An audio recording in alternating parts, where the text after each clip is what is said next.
한국직업방송과 연합뉴스TV가 함께 만드는 취업 전문 뉴스 투데이 고용플러스입니다. 취업자 증가폭이 4개월 연속 10만 명을 밑돌고 실업률은 13년 만에 가장 높은 모습을 나타냈습니다. 홍남기 경제부총리 후보자는 고용이 여전히 엄중한 상황이라며 추가 대책을 마련하겠다고 밝혔습니다. 김동욱 기자입니다.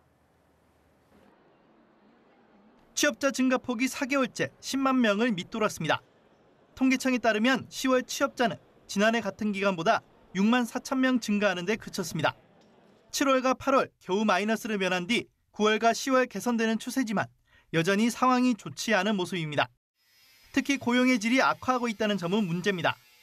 상대적으로 괜찮은 일자리로 평가받는 제조업은 7개월째 감소세고 서민들이 많이 종사하는 숙박 음식점업은 9만 7천 명 줄어 2013년 후 감소폭이 가장 컸습니다. 연령별로는 우리 경제의 허리 역할을 하는 30, 40대의 취업자 수가 크게 감소해 이들의 어려움이 커진 모습입니다. 실업률은 3.5%로 1년 전보다 0.3%포인트 상승해 10월 기준으로 13년 만에 최고 수준으로 치솟았습니다. 정보통신업과 공공부문 취업자가 늘면서 20대 후반 고용률이 70.2%로 1982년 이후 같은 달 기준 최대를 나타냈다는 점은 그나마 정부에게는 위안거리입니다. 홍남기 경제부총리 후보자는 고용이 여전히 엄중한 상황이라며 추가적인 대책을 마련해 내년 경제정책 방향에 담겠다고 밝혔습니다. 자영업자인 경우에는 또 고용원이 있는 자영업자의 어려움이 좀 더 어려워졌습니다. 그래서 이런 여러 가지 고용 통계의 변화를 잘 분석해서 정부가 대책할 수 있는 분야를 조금 더 치밀하게 좀 고민해 보도록 그렇게 하겠습니다. 소비와 투자, 성장률 등 2기 경제팀이 꺼야 할 급한 불들이 많지만 무엇보다 일자리 문제 해결이 가장 큰 숙제가 될 전망입니다. 연합뉴스TV 김동욱입니다. 국내 30대 그룹 중 CJ가 최근 1년간 일자리를 가장 많이 늘린 것으로 나타났습니다. 기업 경영성과 평가 사이트 CEO스코어에 따르면 3분기 말 현재 CJ의 고용 인원은 2만 6,555명으로 1년 새 5,849명 증가했습니다. 이는 계열사 CJ 프레시웨이가 서빙과 배식 보조 직원을 직접 고용하는 등 정규직 전환을 실시한 데 따른 것으로 분석됩니다. 이어 SK와 삼성이 메모리 반도체 시장 호황 등을 등에 업고 일자리 창출 그룹 2위와 3위에 올랐습니다. 개별 기업 1위는 1년 만에 직원 수를 3,187명 늘린 삼성전자였습니다. 예금 대출 간 금리차 확대와 부실 채권 감소에 힘입어 올해 은행들이 금융위기 이후 가장 많은 순이익을 올린 것으로 나타났습니다.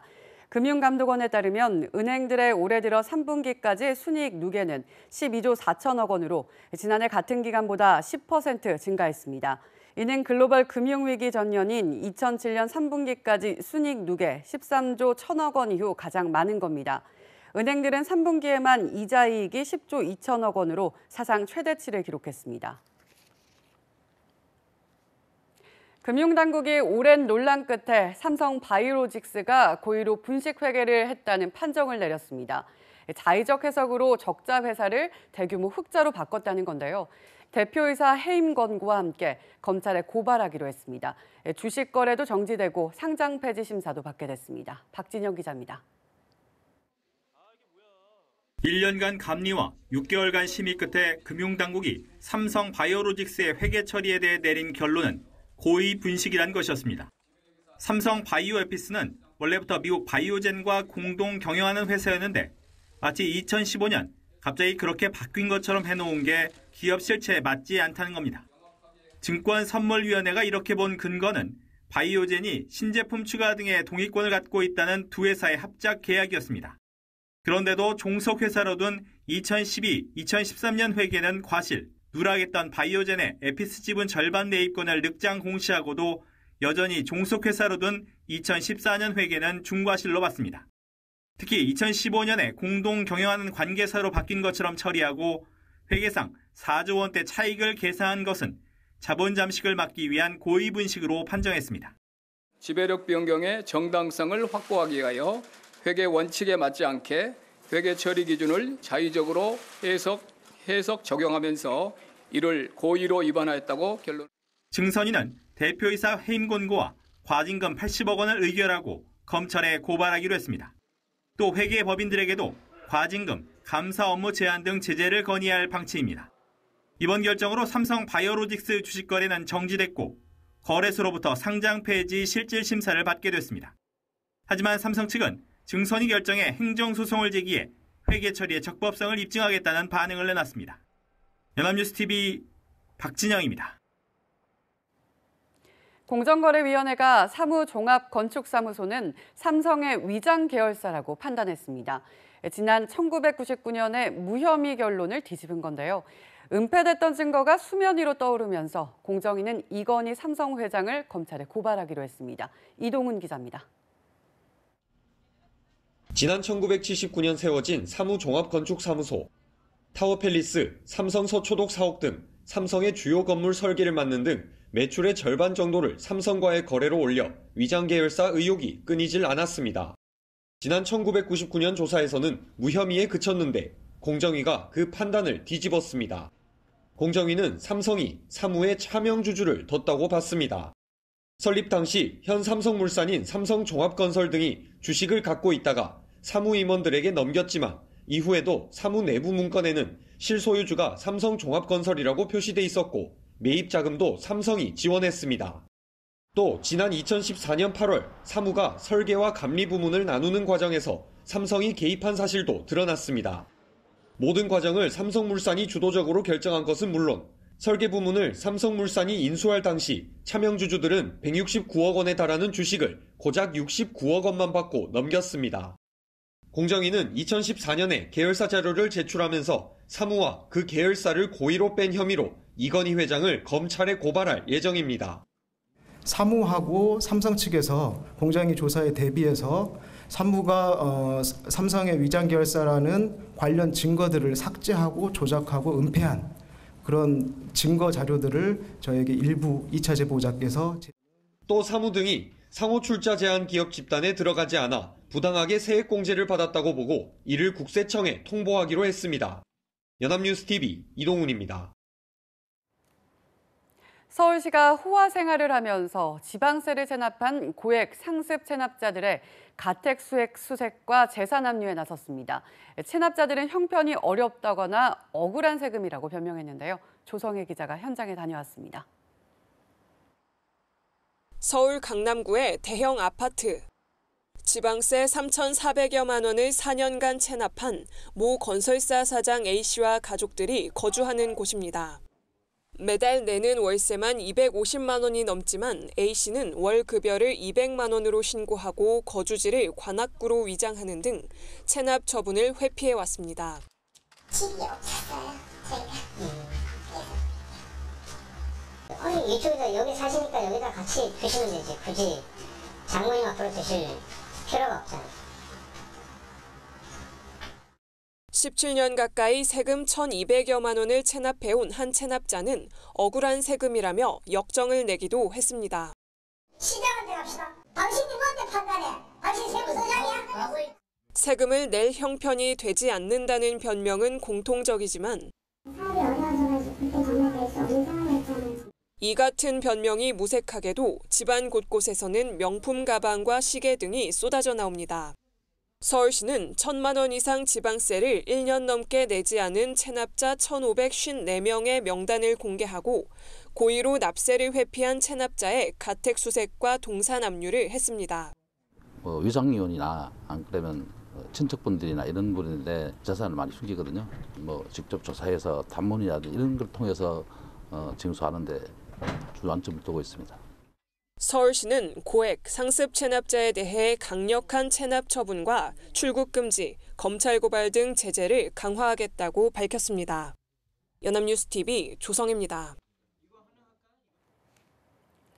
친구들과 의기투합해 창업이라도 하려면 제일 먼저 걱정되는 게 사무실은 어떻게, 어디에 구해야 하나라는 거죠. 특히 목 좋은 자리를 구하려면 임대료가 만만치 않은데요. 요새 뜨고 있는 이른바 공유경제가 이런 걱정을 덜어주는 데 일조하고 있습니다. 서영석 기자입니다. 서울 도심 한복판에 이제 막 사업을 시작한 스타트업 기업들이 모여들고 있습니다. 조그마한 사무실 구하는 게 만만치 않은 일인데 이곳 공유 오피스가 숨통을 터주고 있는 겁니다. 사무실 집기라든지 편의시설이 다 포함되어 있어서 아주 편리하게 사용할 수 있는 그런 구조라서 저희도 아주 만족하게 이용하고 있습니다. 여러 스타트업들이 한데 모여 있어 서로 교류하며 새로운 아이디어를 얻는 건 덤입니다. 공유 바람은 사무실을 넘어 주방으로도 이어집니다. 주요 상권에 주방 시설을 갖춘 뒤 소상공인들에게 빌려주고 배달과 관리는 대신해줍니다. 저희 아이템은 생소한 아이템이라서 이게 시장에서 먹힐지 안 먹힐지가 고민이었는데 테스트를 여기서 충분히 할 수 있어서 되게 좋았고요. 시설 관리에 신경 쓸 필요도 없고 식자재는 공동 구매로 더 싸게 구할 수 있어 맛들어진 요리를 만드는 데만 집중할 수 있습니다. 창업 비용도 가게를 직접 얻을 때 5분의 1에 불과합니다. 2호점을 다음 달에 오픈 계획이고요. 1호점에 비교해서 이미 10배 이상 뜨거운 반응을 보이고 있습니다. 다만 1년에 10개가 문을 열고 9개가 문을 닫는 우리나라 자영업자들의 현실 속에 이 공유경제 바람이 한 줄기 빛이 될지 가뜩이나 심한 경쟁을 더 부추길지는 의견이 엇갈리고 있습니다. 연합뉴스TV 서영석입니다. 조개구이로 인기가 많은 가리비가 요즘 수확이 한창이라고 합니다. 특히 경남 고성 자람만 가리비는 올해 작황이 좋아 생산량이 많이 늘었다고 하는데요. 고희훈 기자가 직접 수확 현장을 다녀왔습니다. 푸른 수면 위에 부표들이 일렬로 떠 있습니다. 그 아래엔 가리비들이 줄줄이 매달려 있습니다. 채롱망이라고 불리는 통발을 끌어올리자 안에 어른 주먹만한 가리비들이 가득합니다. 지난 7월에 입식한 가리비들이 다 자라 이제 식탁으로 오를 때가 된 겁니다. 세척과 분류 작업을 거쳐 크기에 따라 망에 담깁니다. 이곳 자람만은 주변이 섬과 육지로 둘러싸여 있어 가리비가 자라는 데 최적의 조건을 갖추고 있습니다. 육지로부터 많은 양의 영양분류가 유입되고 섬이 파도를 막아주기 때문입니다. 고성군에만 가리비 양시장이 120헥타르에 이르며 연간 5,000톤 정도를 생산합니다. 가리비는 10월부터 이듬해 3월까지 수확합니다. 지금 현재 고성 가리비는 비만이 거의 100% 다 찬 상태이고 지금 제철이라 굉장히 그 가리비가 육질이 쫀득쫀득하며 맛이 최고조로 달하고 있습니다. 태풍 뿌라비룬의 영향에도 고성 가리비는 작황이 좋아 생산량이 평년보다 많을 것으로 예상합니다. 가리비는 식감이 좋아 다양하게 요리할 수 있습니다. 무침으로 해먹고 국도 끓이고 비빔밥 재료로도 제격입니다. 연합뉴스TV 고희훈입니다.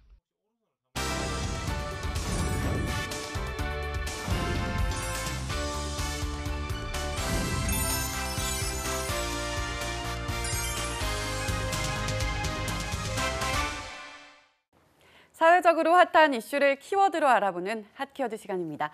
안치홍 아나운서 안녕하세요. 안녕하세요. 핫키워드 시간입니다. 지난 11일 중국 최대 온라인 쇼핑 축제인 광군제가 개최됐습니다. 하루 매출만도 35조 원에 육박했는데요. 다음 주엔 미국 최대 쇼핑 축제인 블랙 프라이데이도 시작합니다. 11월 전 세계에 불어닥친 쇼핑 축제, 또 우리나라 쇼핑업체는 11월을 어떻게 보내고 있을까요? 핫키워드에서 알아봅니다. 네, 광군제는 중국 최대 온라인 유통업체인 알리바바에서 솔로들을 위해 대규모 할인 행사를 개최한 것이 시초가 되었죠. 해마다 중국의 블랙 프라이데이라고 할 만큼 할인율도 큰 것으로 유명하고요. 네, 그렇습니다. 이 광군제라는 이름 역시 중국어로 호랍이나 독신남 또는 애인이 없는 사람을 뜻하는 말인데요. 중국에선 11월 11일을 예로부터 독신절이라고 불렀습니다. 1111, 그러니까 이 사람이 혼자 서 있는 듯한 모습이 4개나 있다고 해서 그렇게 불리게 된 거죠. 말씀하신 대로 알리바바 그룹이 2009년부터 대대적인 행사를 벌이며 중국 최대 규모의 쇼핑 축제로 자리 잡았는데요. 참고로 광군제는 11월 11일 자정부터 시작합니다. 박하연 아나운서, 올해 광군제가 시작된 지 2분 5초 만에 이 알리바바의 판매액이 얼마나 됐을 거라고 생각하십니까? 네, 글쎄요. 올해는 미국과의 무역 전쟁으로 소비까지 위축되면서 광군제 매출이 예년만 하지 못할 것이라는 예측이 나왔잖아요. 그래서 생각보다 판매액이 그리 높지 않았을 거라 생각하는데요. 네, 많은 전문가들이 그렇게 예측했는데요. 하지만 예상은 완전히 빗나갔습니다. 올해 광군제가 시작되고 2분 5초 만에 100억 위안, 그러니까 우리 돈으로 약 1조 6천억 원의 판매액을 올린 거죠. 지난해 판매액이 100억 위안을 넘는데 3분 1초가 걸렸으니 역대 최단 시간을 수립한 것이라고 할 수 있습니다. 뿐만 아니라 최종 매출액은 2,135억 위안, 우리 돈으로 약 34조 7천억 원을 기록했는데요. 이는 지난해보다 27%가 증가한 수준이라고 합니다. 와, 정말 엄청나네요. 무역전쟁이라는 악조건 속에서도 이같이 엄청난 판매고를 올렸다는 사실이 정말 놀라운데요. 그런데 11월은 관군제만 있는 게 아니라 미국의 블랙 프라이데이도 있잖아요. 중국과 미국의 대표적인 쇼핑 축제로 전 세계가 들썩이는 듯합니다. 네, 맞습니다. 미국에서 열리는 블랙 프라이데이는 추수감사절 다음 날인 금요일, 우리 시간으로 토요일 오후 2시부터 시작하는데요. 이 블랙 프라이데이는 다가오는 연말과 성탄절을 위한 선물을 구입하던 미국 문화에 맞춰서 미국 백화점들이 대규모 할인 행사를 한 것이 시초입니다. 올해도 어김없이 대규모 할인을 예고해서 많은 이들이 주목을 받고 있습니다. 네, 그런데 사실 우리나라에도 블랙 프라이데이처럼 코리아 세일 페스타라는 쇼핑 축제가 있잖아요. 하지만 코리아 세일 페스타의 경우 국내에서 블랙 프라이데이나 관군제만큼이나 호응을 얻지 못하는 것 같습니다. 그렇습니다. 지난 10월에 열린 코리아 세일 페스타는 4년 전부터 한국판 블랙 프라이데이를 표방하며 야심차게 기획을 하고 있지만 여전히 활성화되지 못하고 있는 상황입니다. 할인율도 크지 않을 뿐더러 기존의 세일 시즌과 큰 차이가 없다는 건데요. 가장 큰 이유는 구조적인 문제 때문입니다. 미국의 블랙 프라이데이는 유통업체가 제조사로부터 상품을 받아 판매하는 구조이기 때문에 대대적인 할인이 가능한 건데요. 한꺼번에 대량으로 물품을 구입해서 매입 단가를 낮춘 뒤 남은 물품들을 재고떨이 차원에서 판다는 것이 목적이죠. 창고비 등의 보관 비용을 감당하기보단 차라리 싼값에 소비자에게 넘기는 게 이득이라고 생각한 겁니다. 반면 우리나라의 경우 백화점과 같은 유통업체가 제조업체로부터 반품을 전제 조건으로 구매하기 때문에 이 재고가 남아도 굳이 저렴한 값에 팔 이유가 없어 세일폭도 마케팅도 굳이 큰 힘을 들여서 하지 않는 거죠. 네, 맞습니다. 또 게다가 유통업체가 아닌 정부가 주체가 되기 때문에 굳이 유통업체 차원에서는 큰 메리트가 없는 거겠군요. 그런데 중국의 경우는 유통업체인 알리바바가 직접 대규모 할인 행사를 진행하는 게 아니었나요? 네, 그렇습니다. 하지만 가격 할인에 보다 적극적인 건 알리바바와 같은 유통업체가 아니라 제조업체들인데요. 중국의 내수시장 규모 역시 엄청나기 때문에 홍보를 위해서 직접 관군제에 뛰어드는 거죠. 네, 결국 중국의 특수한 상황이 관군제라는 대규모 할인 행사를 만들 수 있었던 거군요. 그런데 생각해보니 이번 11월에 11번가나 위메프, 티몬과 같은 이커머스에서도 이 대규모 할인 행사를 하고 있잖아요. 그렇다면 우리 역시 11월에 소비를 증진시킬 수 있는 이 대규모 할인 행사가 열리는 게 아닐까요? 네, 그렇습니다. 우리나라 역시 이커머스의 대규모 할인 덕분에 11월 온라인 쇼핑 거래액이 가파르게 성장하고 있는데요. 지난해 11월 온라인 쇼핑 거래액은 7조 5,516억 원이었습니다. 2016년 11월과 비교해서 21.7% 상승한 수치였는데요. 올해 역시 대부분의 이커머스 업체에서 대대적인 물량 공세에 나선 상황입니다. 문제는 이 같은 할인 행사들이 적자 위에서 이뤄진다는 겁니다. 위메프의 경우 올해 11월 할인 행사를 위해 마케팅 비용만 150억 원을 쏟아부었는데요. 문제는 지난해 위메프의 적자만 400억 원이라는 겁니다. 뿐만 아니라 옥션, 지마켓을 제외한 국내 이커머스 업체는 모두 적자를 기록하고 있는데요. 적게는 수십억 원대에서 많게는 수천억 원대에 달합니다. 그럼에도 할인 행사를 진행하는 건 다른 업체들이 할인 대전을 펼치니까 울며 겨자 먹기로 적자를 감수하면서도 출혈 경쟁을 벌이고 있는 거죠. 하지만 이렇게 장기간 출혈 경쟁이 이뤄질 경우 업체들의 생존마저 위험해질지 모르는 상황이 올 것으로 우려하고 있습니다. 네, 할인을 하면 소비자들은 좋습니다. 이로써 내수시장의 활성화가 되면 더할 나위가 없겠죠. 그런데 문제는 출혈 경쟁으로 이어지는 무리한 할인율입니다. 미국과 중국은 모두 자국 환경에 맞춰 쇼핑 축제를 개발에 성공했습니다.